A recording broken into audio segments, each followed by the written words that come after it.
juga. Maka tadi kalau simsar atau makelar tadi punya perasaan, maka dia berikan 200 juta.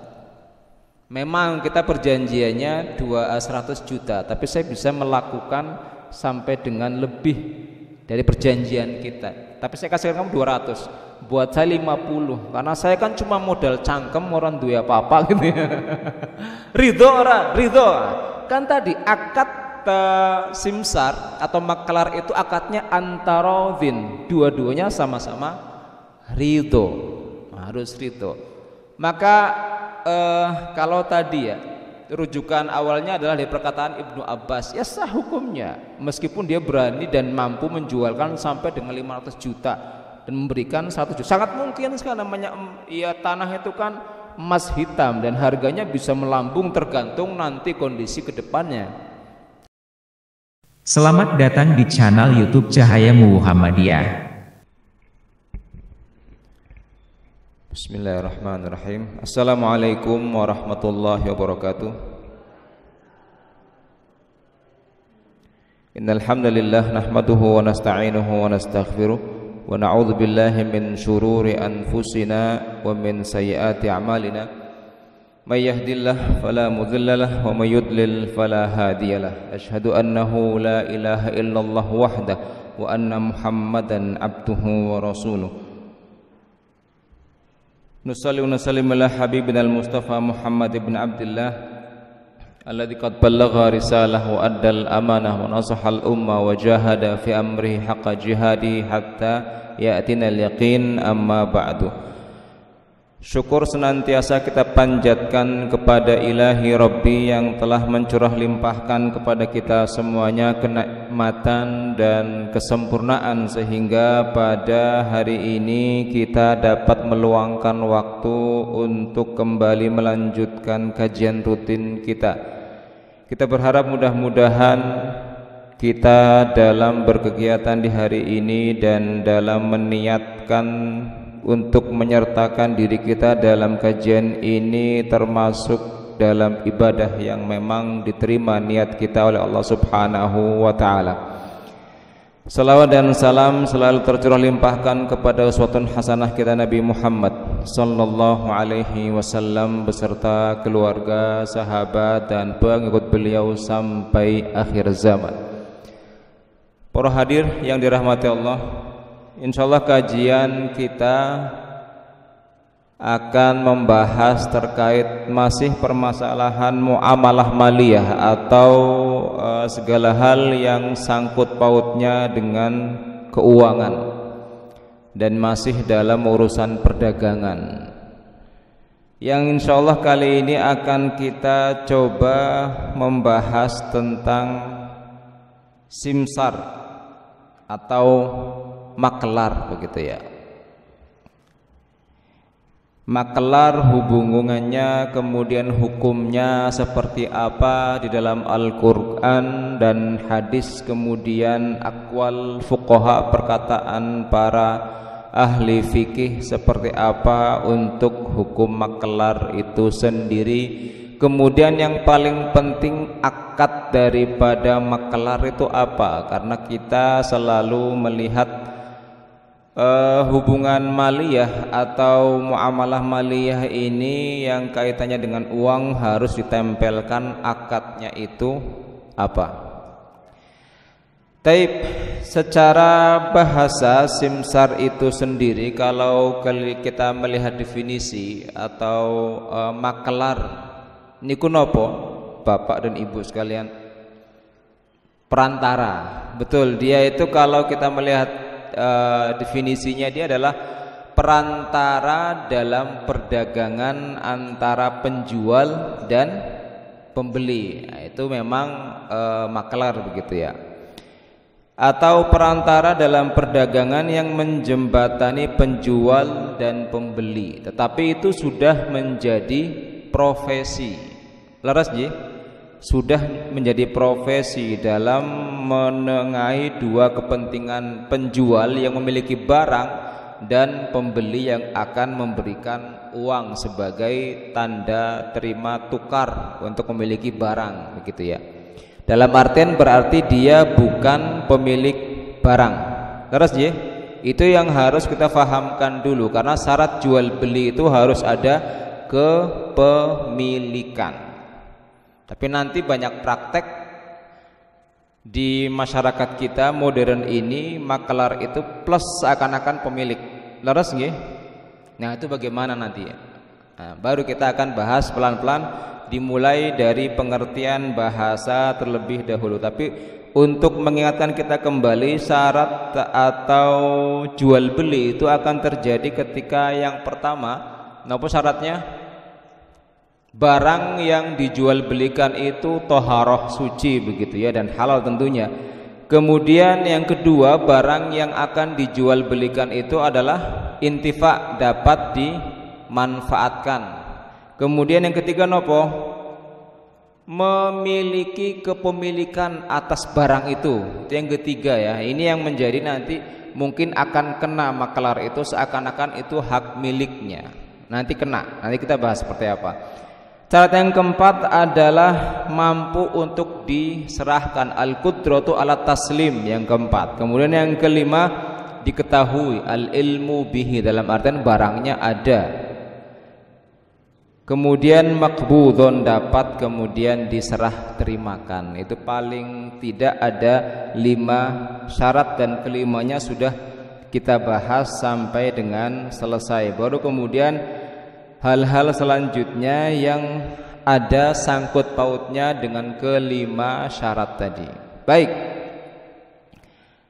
maka kalau kita merujuk kepada definisi daripada simsar atau samsarah atau makelar tadi, kalau menurut bahasa makelar dalam bahasa Arab simsar tadi ya, hiya at-tawassut bainal bai' wal mushtari, atau memang penengah antara penjual dan pembeli. Dia berarti menjadi pihak ketiga. Terus ya, yang menjembatani, karena memang tidak semua pembeli itu bisa cepat mencari barang yang dicari, apalagi barangnya itu spesifik. Mau cari rumah di daerah ini begitu tertentu, maka dia butuh orang perantara tadi. Atau penjual yang jual rumah juga mengalami kesulitan untuk menemukan pembeli, maka harus ada perantara ketiga. Nah, itu perantara itu yang dinamakan sebagai simsar tadi. Ada yang tidak sengaja atau keponto terpaksa menjadi simsar, atau kebetulan begitu ya. Ada yang sudah karena sering kebetulan, maka dia mengumumkan diri menjadi profesinya tadi, makelar tadi. Jadi tawassut atau penengah antara penjual dan pembeli. Wasimsar huwallazi yadkhulu bainal bai' wal mushtari mutawassitan li imdha'il bai'. Jadi simsar atau makelar tadi dialah yang akan menentukan terjadinya jual beli atau tidak. Wahwal musammad dalail atau dalal, dalam artian juga dia nama lainnya adalah petunjuk yang menunjukkan ada barang, yang menunjukkan ada konsumen dan pembeli. Li'annahu yadullul mushtari ala sal'ati, karena dia yang menunjukkan pembeli kepada barang yang dicarinya. Begitu juga sebaliknya. Baik. Kira-kira memiliki nama lain tidak? Intinya kan dia penengah antara penjual dan pembeli. Maka nama lain sangat banyak sekali. Ada agen, betul? Agen jual beli tiket. Tiket apa? Penerbangan pesawat. Tiket apa? Kereta api. Tiket apa? Bis, itu agen semuanya. Ini sekarang kalau kita mau membeli tiket kereta itu juga tidak harus di stasiun. Stasiun itu yang punya, itu yang punya. Betul ya, dia penjualnya. Tapi kemudian dulu karena numpuk di stasiun sampai akhirnya stasiun sudah kayak pasar, maka stasiun meminta jasa ketiga. Namanya apa? Namanya Alfa, Indo, macam-macam begitu ya. Udah banyak sekali, itu berarti kan makelar semua. Terus ya, itu makelar semuanya. Atau agen gitu, itu banyak. Jadi agen atau makelar ini bukan hanya sebagai nama, sekarang sudah menjadi profesi. Jadi dalam artian dia tidak memiliki barang, tapi dia bisa mendapatkan untung yang banyak, bahkan lebih daripada pemilik barang itu sendiri. Ya, nama lainnya di samping agen juga nama lainnya bisa disebut sebagai komisioner atau yang mendapatkan komisi dari hasil penjualan tadi. Maka di sini apa kemudian perkataan para salafus saleh atau orang-orang yang sudah mendahului kita, baik itu dari ulama atau dari ahli fikih atau bahkan ahli hadis sekalipun. Maka kalau melihat konteksnya itu hanya perantara, maka simpel, hukumnya langsung ya boleh. Kalau hanya melihat secara definisi tadi ya, intinya kan perantara. Maka Imam Bukhari mengatakan walam yarab banu Sirin wa Atha wa Ibrahim wal Hasan bi amris simsar ba'san. Jadi Imam Bukhari dia mengatakan dalam kitabnya tentunya bahwasanya mengutip pendapat Ibnu Sirin dan Ibrahim wa Hasan bahwasanya simsar itu tidak mengapa, lam yarab ba'san, tidak mengapa kalau prakteknya hanya seperti itu tadi. Kan awalnya hanya simple begitu ya, baru semakin kesini itu semakin berkembang praktek-prakteknya. Maka hukum itu akan mengikuti prakteknya, bukan nama, bukan namanya. Sekali lagi nama itu hanya nama, harus dilihat labelnya iya, tapi isinya sama tidak dengan labelnya. Nanti akan mungkin kita lihat seperti apa dalam praktek kehidupan keseharian kita. Ibnu Abbas pun mengatakan, Ibnu Abbas tentu sahabat dan beliau salah satu fuqaha di antara para sahabat, mengatakan la ba'sa an yakul bi hadha thawab fama zada ala kadza wa kadza fahuwa laka. Ibnu Abbas pernah mengatakan tidak mengapa untuk seorang yang memiliki barang dan mengatakan kepada orang lain, jualkan barang saya ini sekian harganya. Kalau lebih dari sekian maka itu untukmu. Berarti kan ada perantara menjualkan barang orang lain. Simsar juga namanya. Itu Ibnu Abbas mengatakan hal itu dalam artian praktek ini sudah terjadi di zaman Nabi Muhammad sallallahu alaihi wasallam. Nah, kemudian Nabi Muhammad sabda beliau sangat umum, yaitu al-muslimu ala syurutihim. Itu kata baku, kalimat baku dari Nabi Muhammad sallallahu alaihi wasallam yang artinya apa? Al-muslim, seorang muslim itu harus memegang syarat atau perjanjian sesama. Janjinya seperti apa? Harus dilaksanakan perjanjian di antara sesama. Ini hadis riwayat dari Abu Hurairah dan dikeluarkan Bukhari dan juga Hakim dalam kitab mereka berdua. Maka kalau kita merujuk pada praktek pertama dan memang yang sangat sederhana, maka sah-sah saja hukumnya. Maka ini yang perlu difahami, ada rukun dan juga ada syarat untuk tadi simsar atau makelar tadi. Yang pertama ada persetujuan kedua belah pihak, harus dua-duanya sama setuju. Karena kalau pihak ketiga tadi kemudian mengambil alih barang milik ke penjual dan menjualnya tanpa seizinnya, maka dia masuk masalah karena syarat jual beli itu harus memiliki. Itu kan tadi selalu kita sebutkan, syarat jual beli adalah kepemilikan. Dia tidak berhak menjual barang orang lain karena memang itu bukan miliknya. Jadi ada persetujuan. Seperti apa perjanjiannya? Itu yang pertama. Jadi dua belah pihak sudah ada kata sepakat dan kemudian sang makelar bekerja. Seumpamanya silahkan, saya sebagai konveksi, saya punya barang, saya bisa memproduksi banyak sekali, tapi masalahnya adalah saya tidak bisa mencari pembeli. Umpamanya konveksinya adalah memproduksi seragam sekolah SD, MTS atau SMA aliyah, apapun bisa saya buat sesuai dengan pesanan. Maka tugasmu silahkan cari pembeli. Banyak yang seperti ini? Apa ada yang di sini usahanya adalah konveksi? Ini salah satu contoh ya, contoh saja. Maka tadi pihak ketiga ini mencari pembeli, menawarkan datang ke sekolah-sekolah begitu, menawarkan ada jasa pembuatan seragam, kita bisa nego harga. Perjanjiannya bagaimana antara si penjual dan si pihak ketiga ini, terserah bagaimana, upahnya berapa persen dari penjualan pasti akan berbunyi. Target penjualanmu 1 bulan ini seumpamanya adalah 50 juta. Kalau sampai 50 juta kamu saya beri kompensasi atau saya beri upah berapa bunyinya. Nanti akan disepakati kedua belah pihak. Ini maksud daripada yang pertama, ada kesetujuan begitu ya antara penjual dan pihak ketiga tadi.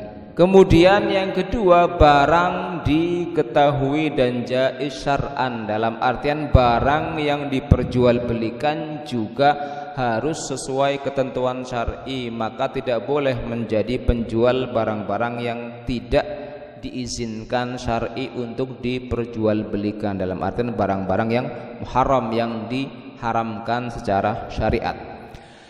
Kemudian yang ketiga, di antara syarat dan rukun untuk makelar ini, pekerjaan yang dilakukan diperbolehkan memungut upah, dalam artian ada perjanjian, muncul nantinya berapa upah yang akan didapat.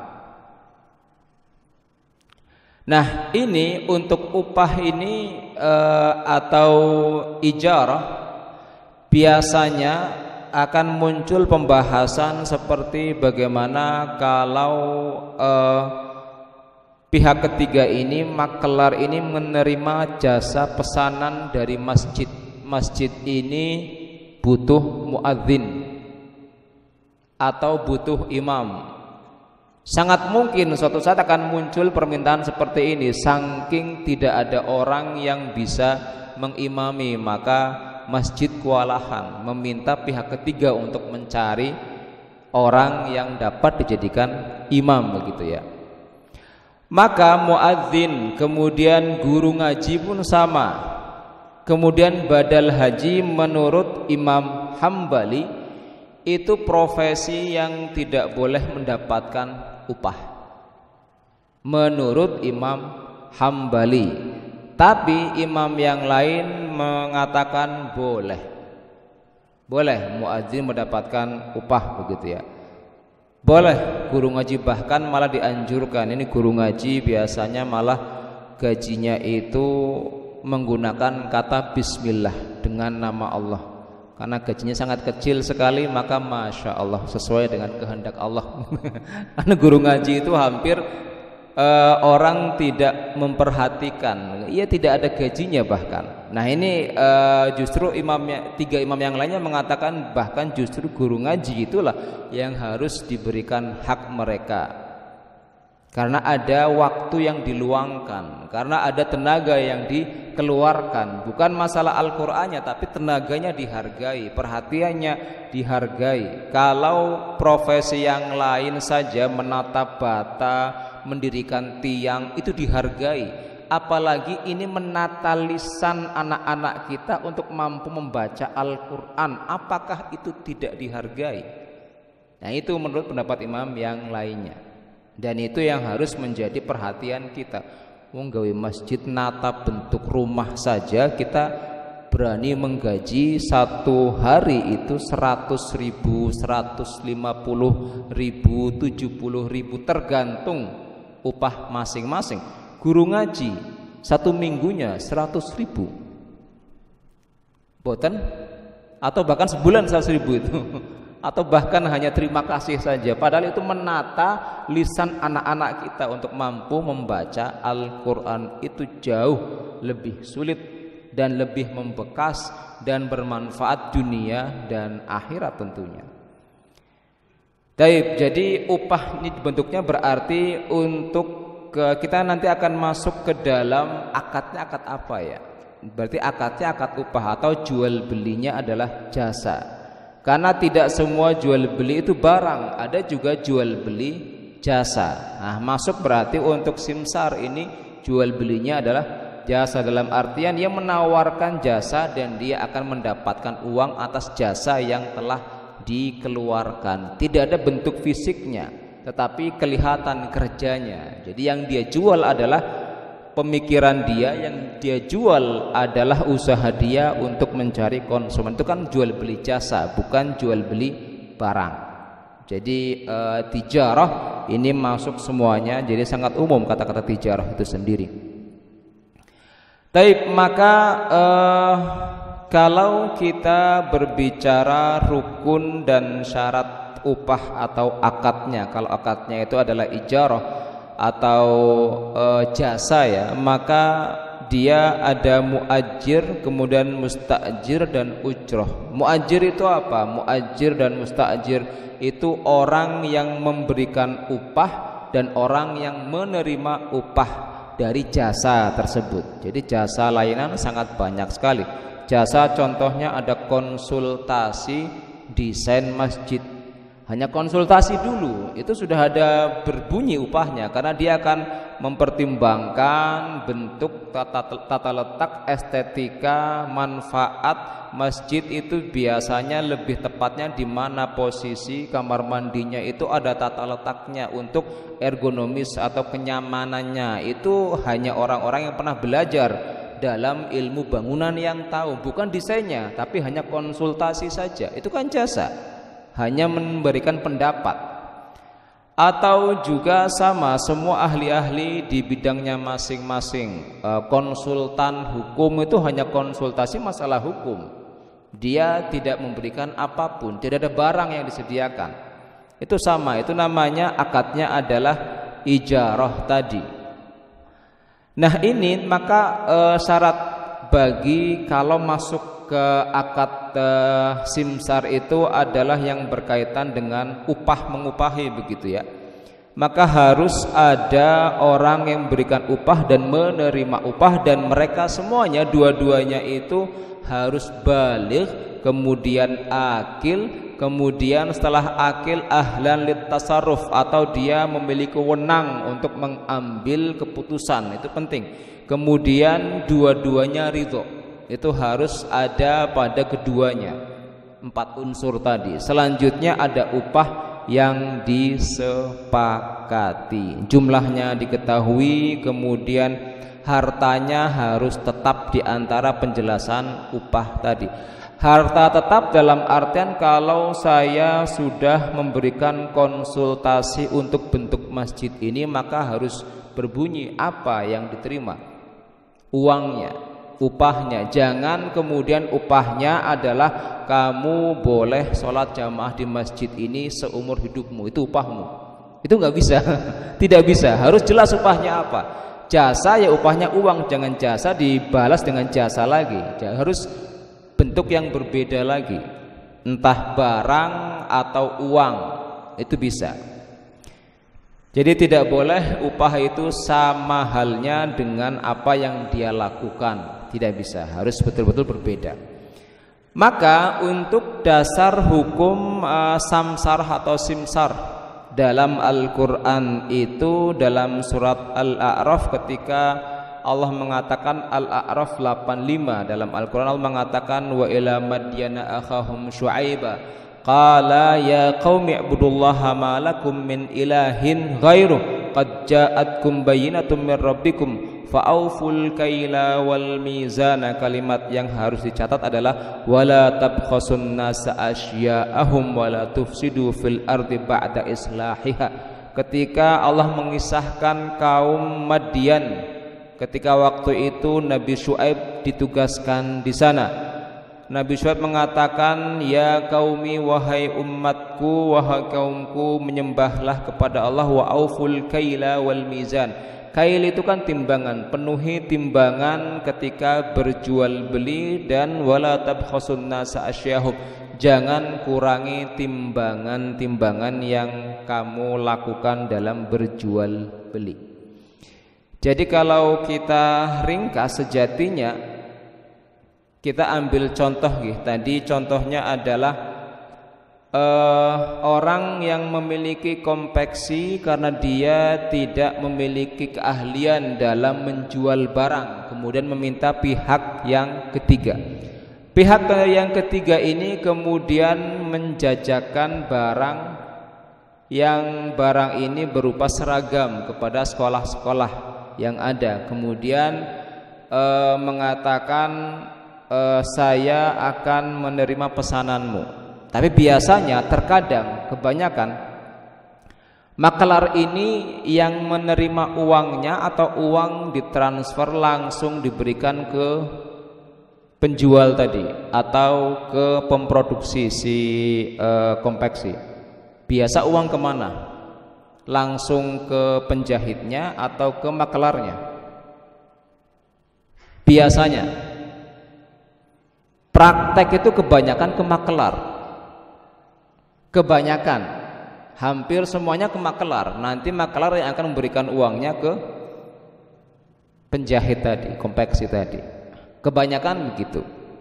Nah, kalau transaksi itu dihadiri dua belah pihak, maka itu menjadi hal yang lumrah dan tidak ada masalah.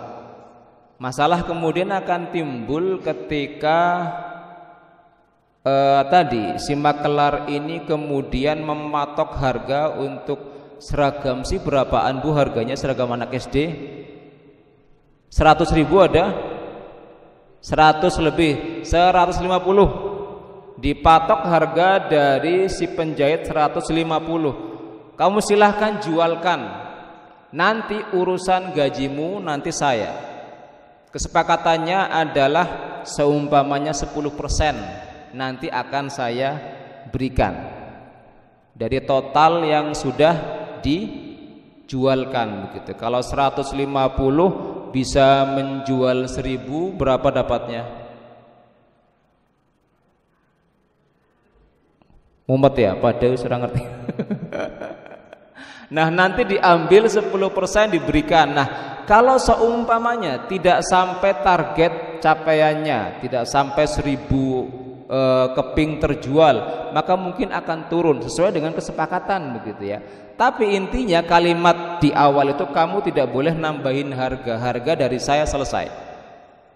Tadi kan kata Nabi Muhammad, al-muslimu ala syurutihim. Muslim itu harus menjaga perjanjian antar sesama, itu harus terjadi. Maka kalau akadnya seperti ini dan si tadi makelar melakukan tugasnya sebagaimana mestinya, maka akadnya sah karena dia akan mendapatkan upah. Dan akad yang pertama yang dilakukan berarti ijarah, ujroh, atau akadnya itu upah. Jadi si makelar tadi seakan menjual jasa. Nah, itu sah akadnya.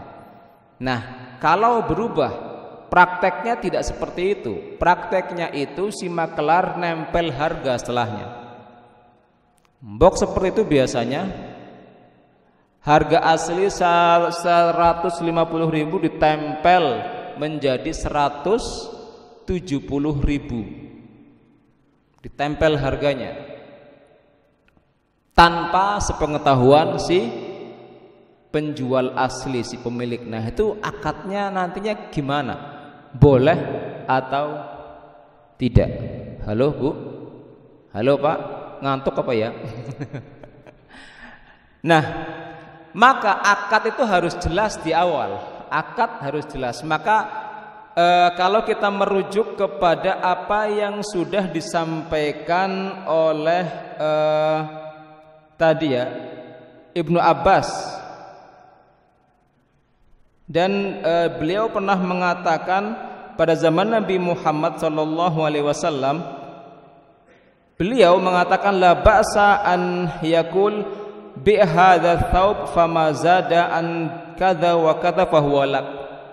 Kalau seumpamanya si penjahit tadi mengatakan harga dari saya 150.000, kamu silahkan jual, lebih dari 150.000 itu milik kamu, silahkan. Berarti dia boleh menempel harga, terserah. Beda sama yang pertama bagaimana? Yang pertama tadi tidak boleh nempel harga, nanti akan ada upahnya 10%. Kalau yang kedua itu tidak ada upahnya, itu adalah kelebihan harga tadi, itu upahnya. Sepakat? Sepakat. Al-muslimuna ala syurutim, itu berlaku. Jadi kalau hal yang kedua tadi maka sah kalau seandainya akad pertama untungnya adalah kelebihan harga tadi, itu sah. Tapi kebanyakan biasanya namanya produsen itu ingin menjaga harga pasaran, maka dia sudah wanti-wanti harga itu tidak boleh lebih dari ini, ada batasannya. Kalau kamu jual lebih maka tidak boleh. Nah biasanya nanti kemudian simsar itu pengen untung banyak, maka dia pengen mengambil 10% tadi dan mendapatkan tambahan harga. Betul? Pernah urusan garo makelar ora? Atau ada yang menjadi makelar di sini? Ini juga fikih yang paling penting harus diketahui, itu pondasi. Maka kalau sudah hal yang ketiga tadi ya, dia mengambil 10%, perjanjian tidak boleh nambah harga, malah dia nambah harga. Itu bagaimana? Maka akadnya akad yang mana? Maka ada beberapa akad yang saling berkaitan di masalah makelar ini. Akad yang pertama itu akdur rodoi, atau harus sama-sama ridho keduanya. Karena terkadang makelar itu dia menjadi wakil juga sama. Dia mewakili sang penjual yang sesungguhnya atau yang memiliki barang, dia mewakili. Dalam artian wakil itu kan dia mampu kemudian mengambil keputusan untuk harga sekian saya ambil, saya jual. Itu betul-betul seakan-akan menjadi penjual itu sendiri, dia wakil. Jadi yang pertama akad yang berkaitan dengan maklar ini adalah rodoi, atau dua-dua pihak harus saling meridhoi. Itu yang pertama. Makanya di awal harus jelas untungnya itu diambil dari dalam atau dari luar, kan begitu. Dari dalam maksudnya dari persenan tadi, dari luar maksudnya dari nambah harga. Tapi kalau nambah harga berarti harganya tidak bisa stabil di pasaran. Jadi yang pertama adalah tadi akdur rodho. Yang kedua muawadhah, atau adanya kompensasi atau upah yang dijanjikan. Jadi akdul muawadhah, antara penjual dan maklar tadi harus memiliki saling berbagi keuntungan satu sama yang lainnya. Selanjutnya, nah ini yang menjadi masalah akad jual beli itu masuk ke dalam simsar ini atau tidak. Bismillah. Maka di sini namanya penjual itu harus memiliki barang. Maka makelar itu tidak bisa mengambil akad jual beli, tidak bisa. Jadi akad jual beli tidak masuk dalam akad simsar, tidak bisa, karena dia akadnya terbatas hanya pada wakalah atau yang mewakili. Namanya mewakili berarti dia bukan pemilik asli, dia hanya mewakili. Atau juga muawadhah, kompensasi, atau juga rodoi atau saling percaya satu dengan yang lainnya. Jadi dibatasi tiga hal itu akad yang berkaitan dengan maklar ini atau agensi atau apapun namanya, banyak sekali. Jadi saya rasa nama praktek saling berkembang intinya dia adalah tawassut atau yang menengahi antara penjual dan pembeli, dan itu bisa mendapatkan untung yang sangat besar dibanding orang yang memiliki barang itu sendiri. Contohnya apa? Kalau jenengan mau bepergian itu ada aplikasi yang sangat mudah. Apa namanya aplikasinya? itu semuanya bisa pakai. Baik jenengan sebagai yang memiliki hotel, bisa jenengan nitip jualan di hotel di aplikasi itu, atau jenengan mau booking hotel bisa di situ juga. Itu penengah, yaitu apa, Traveloka-nya. Itu kan sama, dia makelar Traveloka itu, karena seluruh penjual dan pembeli masuk ke dalam aplikasi itu dan berbayar. Ada bayarannya. Apa bayarannya? Adalah ketika kita mengakses itu maka dia mendapatkan uang. Itu kan sama, itu perantara antara penjual dan pembeli, bisa mendapatkan untung yang sangat banyak sekali. Saya rasa itu sudah hampir jam 7.30. Kita mulai tadi jam 6.30 ya. Biasanya ada tanya jawab dan biasa banyak pertanyaan-pertanyaan yang mungkin ketika pembahasan terlewatkan tadi terkait dengan satu pembahasan saja, yaitu makelar atau agensi atau nama lainnya sangat banyak sekali, komisioner atau apapun itu namanya. Monggo jika ada pertanyaan, jika tidak ada maka semuanya paham. Alhamdulillahirabbil alamin. Baik. Ada pertanyaan? Biasanya ibu-ibu sih paling sering, soalnya masalah duit paling menguasai ibu-ibu, malah menang. Tapi biasa yang menjadi perantara itu bapak ya biasanya. Tapi juga banyak sih agensi-agensi ibu-ibu, malah lebih cekatan cek sat untuk ngurusi masalah duit ibu-ibu. Baik, wonten setunggal monggo. Monggo. Assalamualaikum warahmatullahi wabarakatuh. Berkaitan dengan maklar jual beli. Yang pertama, saya misalnya menjual tanah. Ini tanah ini dipatok harga katakanlah 10.000. Nah, kemudian silahkan mau nyari untung berapa terserah. Pokoknya yang penting saya jual 10.000. Kemudian oleh maklar itu dijual 13, 15 dan seterusnya terserah. Nah, hal yang semacam itu apa? Itu dibolehkan. Tuh. Nah, yang pertama. Kemudian yang kedua, ini adat. Kalau adat itu misalnya jual tanah itu enggak boleh maklar itu mencari keuntungan sendiri, tapi sudah ada katanya aturannya itu berapa, 2,5% atau 5%. Nah, kalau dia itu mencari keuntungan ya, itu katanya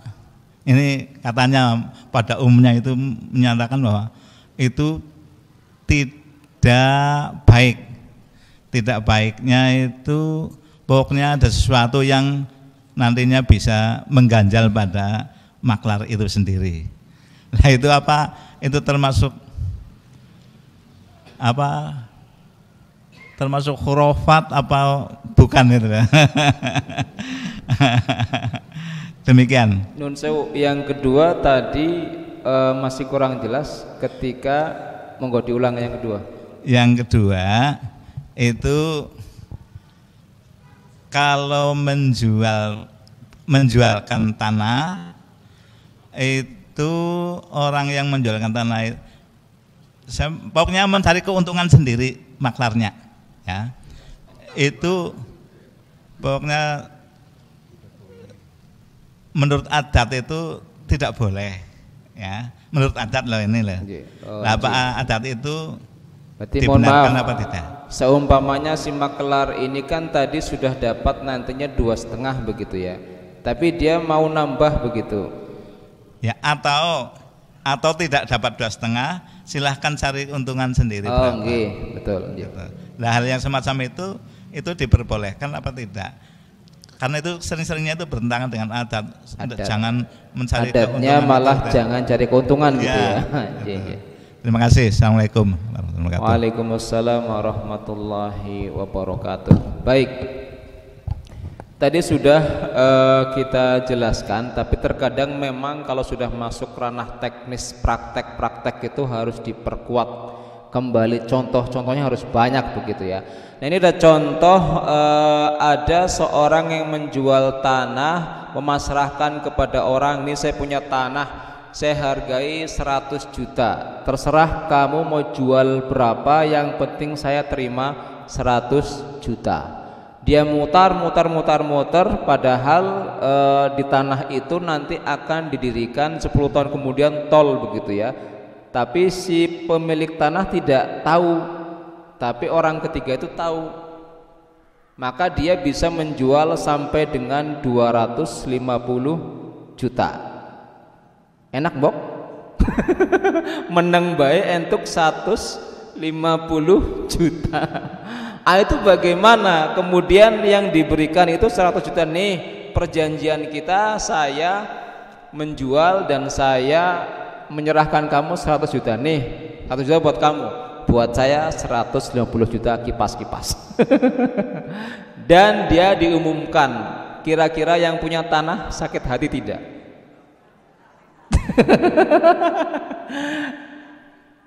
Tapi perjanjiannya sah mboten? Sah. Terjadi sah kan? Kan perjanjian al-muslimuna ala syurutihim. Tetapi jual beli itu harus irfan, harus pakai perasaan juga. Nah, itu masalahnya yang terkadang kita sementing sah. Jangan. Bawa serta juga perasaan kita, bawa serta juga kearifan lokal, al-adatu muhakkamatun. Ya, kearifan lokal itu harus dijadikan standar dalam pengambilan keputusan juga. Maka tadi kalau simsar atau makelar tadi punya perasaan, maka dia berikan 200 juta. Memang kita perjanjiannya 100 juta, tapi saya bisa melakukan sampai dengan lebih dari perjanjian kita. Tapi saya kasihkan kamu 200. Buat saya 50, karena saya kan cuma modal cangkem, orang duwe apa-apa gitu ya. Ridho ora? Ridho. Kan tadi akad simsar atau maklar itu akadnya antarodhin, dua-duanya sama-sama ridho, harus ridho. Maka kalau tadi ya rujukan awalnya adalah dari perkataan Ibnu Abbas, ya sah hukumnya meskipun dia berani dan mampu menjualkan sampai dengan 500 juta dan memberikan 1 juta. Sangat mungkin sekali, namanya ya tanah itu kan emas hitam dan harganya bisa melambung tergantung nanti kondisi kedepannya, kan begitu. Tapi ya tadi harus ada kearifan lokal. Maka keberkahan itu yang kita cari adalah tadi, jangan hanya keuntungan semata, tapi kan hubungan yang baik ke antara semua pihak, penjual, pembeli dan pihak ketiga itu kan harus jalan. Karena jual beli tujuan utamanya itu hanya untuk satu, yaitu memperkuat silaturahim. Nah kalau tadi dia kipas-kipas tidak punya tanah tapi dapat uang 150 juta, itu kan menyakitkan. Menyakitkan. Iya, maka nanti mungkin ada hal selanjutnya tadi khurafat atau tidak, itu ya hanya ungkapan saja, hanya ungkapan, tapi kan harus ada irfan atau menghadirkan perasaan ketika jual beli itu pun ada demi mencari keberkahan. Nah maka kalau ada ungkapan orang Jawa niku nggih yang mengatakan jangan mengambil untung ketika jual beli tanah begitu ya. Nah itu mungkin hanya ungkapan saja, tetapi secara hukum sah, hukum boleh, hukum boleh. Tapi tadi harus menghadirkan perasaan. Jadi dua hal boleh semua Bapak, baik itu mengambil untung tadi ya. Berarti ada 3 kondisi. Kondisi yang pertama adalah menjualkan tanah, nanti untungnya dari yang punya tanah sebanyak 20%. Satu, sah. Atau yang kedua, kamu tidak dapat 20%, tapi kamu jual sepuasmu, sah. Tapi yang tadi ya, jangan sampai kemudian untungnya kebanyakan. Namanya untung itu ya biasa kalau orang jual beli untungnya itu ya hanya 50% dari harga asal begitu ya. Tapi kalau dia bisa menjual sampai 500% ya harus kemudian dibicarakan ulang dengan yang punya barang tadi. Jangan sampai kemudian mengambil untung sendiri. Iya, dipangan dewe. Kaya sendiri kan tidak harus menjadi kaya bersama-sama. Itu konsep jual beli dalam Islam. Jadi kondisi yang kedua sah, tapi harus menghadirkan irfan atau ya perasaannya gimana lah, harus sama-sama untung begitu. Atau yang ketiga dia sudah dapat perjanjiannya dapat 20% dan tidak boleh nambah, tapi dia mencari penghasilan tambahan dengan menambah harga. Kan nanti uangnya mampir di saya. Kalau saya tambah dari awal 100 juta, kemudian saya tempel 10 juta, yang 10 juta buat saya, nanti saya dapat 20% lagi dari penjual. Jadi dia dapat keuntungan double. Maka kasus yang ketiga itu tidak boleh, karena perjanjian sudah jelas, begitu ya, tidak boleh. Kemudian dia mencari double keuntungan, tidak bisa, karena al-muslimuna ala syurutihim. Itu jadi insya Allah itu jawabannya Bapak. Untuk 3 kasus itu sudah diterangkan semua insya Allah wabidnillah. Tapi sebetulnya banyak kasus-kasus memang yang rujukannya itu saja, itu pakam utamanya tadi. Jadi akadnya harus jelas di awal, jangan tidak jelas. Kalau memang mendapatkan 20% ya sudah 20% itu saja, cukup sudah itu. Toh dia tidak mengeluarkan modal apapun, paling juga pulsa berapa, namanya jual beli tanah itu kan untungnya ya gede besar. Saya rasa itu. Mungkin ada kasus yang lainnya, ada orang yang mau jual rumahnya, kemudian saya DP ya, saya bayarkan uang, jadi pemiliknya saya, dia hanya DP saja, kemudian dia langsung berubah menjadi maklar. Jadi DP itu hanya untuk memancing saja, memancing biar rumah itu tidak digeser kemanapun. DP-nya namanya DP hanya 5 juta DP, kan begitu kesepakatan. Padahal dia tahu rumah ini harganya bisa lebih daripada seumpamanya harga yang dipatok 250 juta. Tapi dia akan mencari pembeli yang mau membeli rumah itu sampai dengan berapa? 400 juta. Untungnya berapa? 150 juta. Dicari sampai dapat. Kemudian silahkan, ini rumah saya, beli dengan harga tadi 400 juta. Setelah dia punya uangnya penuh, baru kemudian dibayarkan kepada pemilik asli. Nih saya selesaikan tanggungan saya. Untungnya berapa Bu? 150 juta. Nah, dia pada waktu transaksi yang kedua itu sebagai pemilik atau sebagai maklar? Kan begitu. Dari awal sebutkan ada akad yang harus diperjelas. Maklar itu akadnya sebagai maklar, bukan sebagai pemilik. Kecuali dia di akad yang pertama setelah DP dan dilunasi, plek selesai, saya tidak punya tanggungan lagi, saya sudah bayar 250 juta cash. Kemudian setelah itu dia mencari pembeli yang lain yang mau membeli lebih. Berarti dia sudah berganti menjadi penjual, begitu ya. Jadi jangan sampai satu orang merangkap double, dia sebagai pembeli, dia sebagai maklar. Itu tidak diizinkan oleh agama. Jadi harus jelas akadnya.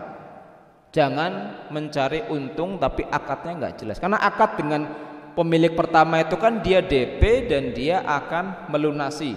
Tapi rupanya melunasinya itu pakai tangan orang lain. Itu kurang ajar namanya itu. Itu tidak dibenarkan dalam agama dan ini banyak sekali prakteknya. Itu tidak dibenarkan. Akadnya rancu. Kalau maklar udah maklar saja begitu. Sudah terang-terangan saja. Saya jadi maklar rumahmu boleh enggak? Kan enak begitu kan? Tapi akadnya bagaimana? Daripada kemudian mencari keuntungan ganda. Jadi sebetulnya kalau mau kaya raya gampang. Tapi masalahnya sesuai dengan aturan agama atau tidak. Karena itu yang akan kita cari keberkahannya. Itu yang kita cari. Saya rasa itu nggih insyaallah bismillah contoh-contoh sangat banyak sekali kalau masalah ini, tapi saya rasa itu undang-undang sudah jelas, harus satu orang itu akadnya jelas, penjual ataukah pembeli ataukah tadi pihak ketiga selaku jasa. Tidak boleh dia itu merangkap double, ia sebagai pembeli, dia juga sebagai pihak ketiga atau maklar. Tidak boleh itu, tidak bisa. Karena syarat penjual dan pembeli atau syarat penjual adalah orang yang memiliki. Tadi ya berkali-kali kita sampaikan harus betul-betul memiliki kepemilikan penuh, maka dia berhak untuk menamai barang ini berapa harganya. Sedangkan maklar dia bukan pemilik utuh dari barang itu. Saya rasa itu cukup Ji. Satu pertanyaan mewakili semuanya. Saya akhiri, saya kembalikan ke moderator. Wassalamualaikum warahmatullahi wabarakatuh.